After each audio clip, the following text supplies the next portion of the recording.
It was an air disaster like no other, and it continues to be a recovery operation like no other.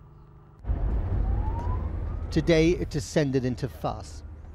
The convoy carrying the first team of air accident investigators from Malaysia was given a militia escort, drove far too fast, and then got lost. Our driver had to show the local rebel commander the way, perhaps because the local rebel commander wasn't all that local.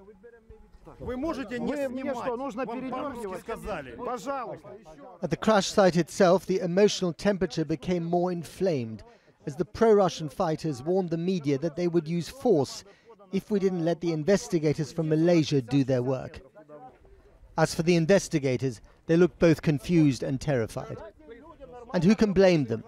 These are, after all, the same people widely accused of shooting down their plane.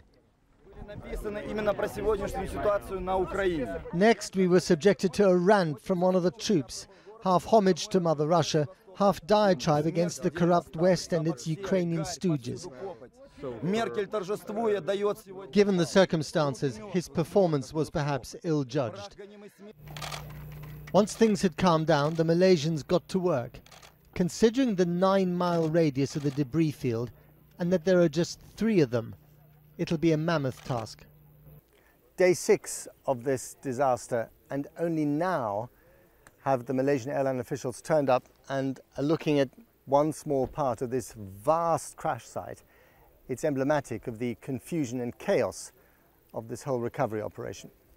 As you know, we brought with us 3 representatives from Malaysian Airlines today, and these are technicians from the engineering department, quite senior, so they're going over the wreckage. And, have they given you any first impressions yet? No, but I asked them, you know, it must be difficult for you. I mean, these are people who live and breathe aircraft. These are their babies, and it's not easy on them, clearly. Then an alarming observation from the European observer.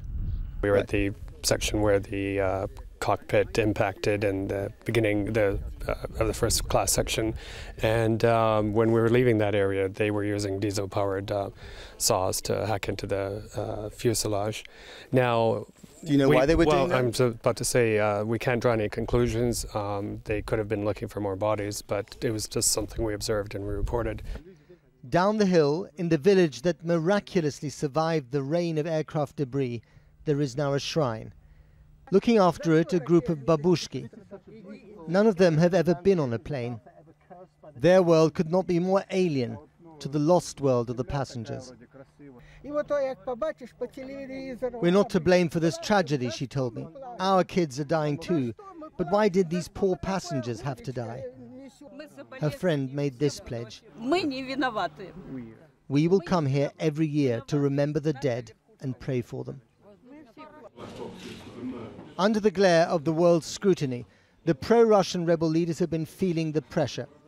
In a midnight ceremony, Alexander Borodai, a Russian citizen and the self-appointed prime minister of this self-declared breakaway statelet, handed over the precious flight recorders to Malaysian officials.